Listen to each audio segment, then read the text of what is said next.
Friday அன்றைக்கி மாம்பழம் வச்சு டிசர்ட் வந்து ரெடி பண்ணியிருந்தேன். இதுதான் ஃபஸ்ட் டைம் நான் இதை செய்கிறது.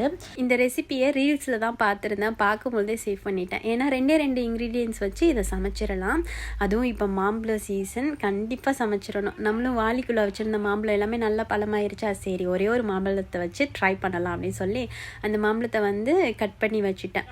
அதுக்கப்புறம் பாலில் வந்து கொஞ்சம் வினிகர் சேர்த்து நம்ம பன்னீருக்காக ரெடி பண்ணுவோம்ல, ஸோ அதே மாதிரி தான் பால் நல்லா திரண்டு வரும் பொழுது நல்லா 2 தடவை வாஷ் பண்ணிவிட்டு பன்னீர் வந்து எடுத்து அதே மிக்ஸி ஜாரில் போட்டுட்டு அதுக்கப்புறம் அந்த மாம்பழமும் சேர்த்து நல்லா நைஸ் பேஸ்ட்டாக வந்து அரைச்சாச்சு. இன்னும் ஸ்வீட்டாக வேணும் அப்படின்னா ஹனி இல்லாட்டி மில்க் மேட் ஆட் பண்ணிக்கலாம்னு சொல்லியிருந்தாங்க. எனக்கு அந்தளவுக்கு ஸ்வீட் பிடிக்காததுனால நான் எதுவும் ஆட் பண்ணலை.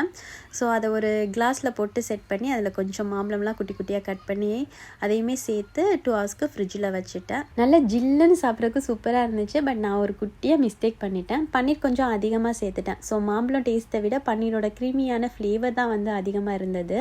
பட் நம்ம அந்த மாம்பழ பீஸை குட்டி குட்டியாக கட் பண்ணி போட்டிருந்தோம்ல, அதோட சேர்த்து சாப்பிட்றதுக்கு நல்லா இருந்துச்சு.